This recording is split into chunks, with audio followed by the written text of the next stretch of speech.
Everyone, मेरा नाम नितिन शर्मा है और मैं एक लाइफ कोच हूँ। मैं सभी लोग मेरे से क्वेश्चन कर रहे हैं कि बी ब्रेन टीज़र क्या है, जो मैंने अपनी कंपनी का नाम रखा है।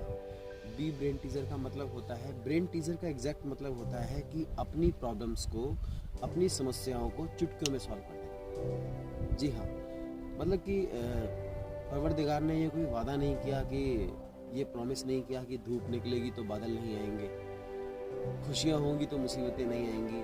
और ऊपर वाले से विश्वास रखना या आस्था रखना, तो इसका मतलब ये नहीं है कि तूफान नहीं आएंगे या मुसीबतें नहीं आएंगी। तो कहने का मतलब ये है कि हम इस जीवन में जी रहे हैं, अगर हम मान के चले इस जीवन रूपी नाव में हम अगर चल रहे हैं, जी रहे हैं इस जीवन को, तो ये तय नहीं है कि समुंदर में मुसीबतें, बाढ़, सैलाब नहीं आएंगे। आस्था रखने का मतलब है कि आपकी नाव नहीं डूबेगी। आपको प्रॉब्लम्स तो आएंगी, लेकिन आप उन प्रॉब्लम्स को कैसे सॉर्ट आउट करें, अपने फेलियर्स को कैसे हैंडल करें, अपने रिश्तों में जो प्रॉब्लम्स हैं, जो भी आपस में झगड़े हैं, या उनको कैसे सॉल्व करें, कैसे सॉर्ट आउट करें। ये सारी चीज़ें ही हमें आस्था से NLP देती है हमको, जिसे हम न्यूरो लिंग्विस्टिक प्रोग्रामिंग कहते हैं। उसी से ही मैंने इसका, अपनी कंपनी का नाम ब्रेन टीज़र रखा हुआ है, बी ब्रेन टीज़र। क्या आप ब्रेन टीज़र बनना चाहते हैं? तो और दूसरा लोग क्वेश्चन कर रहे हैं कि इसका क्या मतलब है, let's learn from consciousness of nature. तो अगर मैं कॉन्शियसनेस ऑफ नेचर समझाने की कोशिश करूँ तो मुझे नहीं लगता कि मैं अभी समझा पाऊँगा, उसके लिए बहुत समय चाहिए। लेकिन अगर मैं कुछ शब्दों में कहना चाहूँ कि let's learn from consciousness of nature का मतलब होता है कि कॉन्शियसनेस ऑफ नेचर का मतलब प्रकृति की चेतना।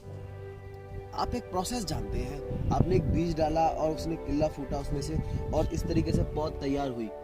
ये बात तय है, ये एक पौधा बनता है, फिर इसमें से, पौधे में से फिर हम फ्रूट्स निकालते हैं, तो फिर इस बीज को बोते हैं। आपको प्रोसेस पता है, लेकिन आपको वो चेतना नहीं पता, वो सीक्रेट्स नहीं पता जिसके पीछे हर महान व्यक्ति घूमता रहा है, हर महान व्यक्ति उसके पीछे पड़ा रहा है। वो कॉन्शियसनेस ऑफ नेचर, यही कॉन्शियसनेस ऑफ नेचर है। आप ये नहीं जानते कि किस तरीके से ये हरा बन जाता है, किस तरीके से।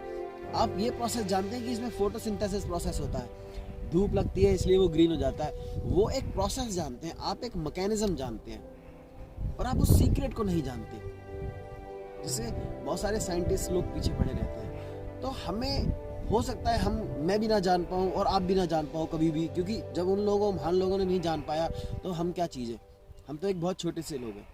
तो अगर मैं ऐसे बात करूं कि हमें सीखना क्या है, let's learn from consciousness nature का मतलब है कि चलो कॉन्शियसनेस ऑफ नेचर से सीखें, मतलब प्रकृति की चेतना से सीखा जाए कुछ।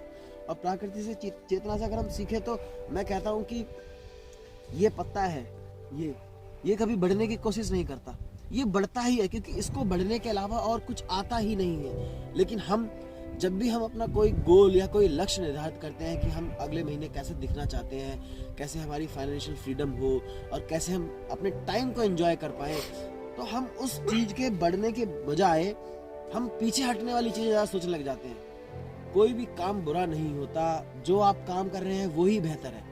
आप खुद देखिए ना, इतने पढ़े लिखे लोग बर्गर जैसे, मैकडोनल्ड जैसे उस चीज में उस काम करते हैं। और इवन मैकडोनल्ड भी देख लिया आप, अगर मैं आपसे बोलूं कि आप एक बर्गर की रेहड़ी लगा लो या आप एक बर्गर का काम कर लो, तो आप क्या बोलेंगे?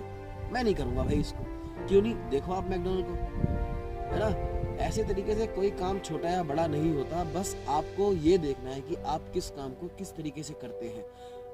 और कोई सही गलत काम नहीं होता। आप एक फैसला लीजिए, एक काम को निर्धारित करिए, और उसमें पूरी एनर्जी, पूरी ताकत, पूरे पॉजिटिविटी के साथ जब आप उस काम को करेंगे, तो वो काम जरूर तय होगा। तो please let's learn from consciousness of nature का मतलब यही है, प्रकृति की चेतना से सीखिए और जाइए, और अपनी वाइब्रेशन को इंक्रीज करने के लिए, अपनी बॉडी की फ्रिक्वेंसी को इंक्रीज करने के लिए नेचर में घूमिए, ताजे पानी को पीजिए, और बढ़िया तरीके से सूर्य नमस्कार कीजिए, और मॉर्निंग में सूरज से निकलने से पहले उठिए, और अपने टाइम से सो जाइए। ये सारी अच्छी आदतें हैं। जब आप इन हैबिट्स को अपने सबकॉन्शियस माइंड में डालेंगे, लगातार करेंगे, तो आपको अपने आप ही सक्सेस मिलेगी। वही सक्सेस है वो कोई सक्सेस नहीं होती। सक्सेस के नाम पे 2-3 चीजें आती हैं दिमाग में, सक्सेस के नाम पे, अमीरी के नाम पे 2-3 चीजें आती है।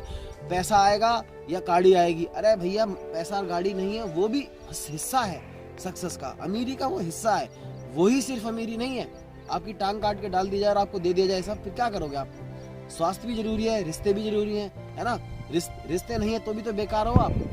किसको आपके अंदर सिर्फ गुमान ही गुमान है, ईगो ही ईगो है, घमंड ही घमंड है, ना कोई रिश्ते हैं, ना आपको बोलने का तमीज है, तो वो भी कोई जिंदगी नहीं है। तो आपको समझना पड़ेगा कि आपको सक्सेस चाहिए तो वो सक्सेस के मेटाफर्स आपके ब्रेन में क्या क्रिएट्स होते हैं।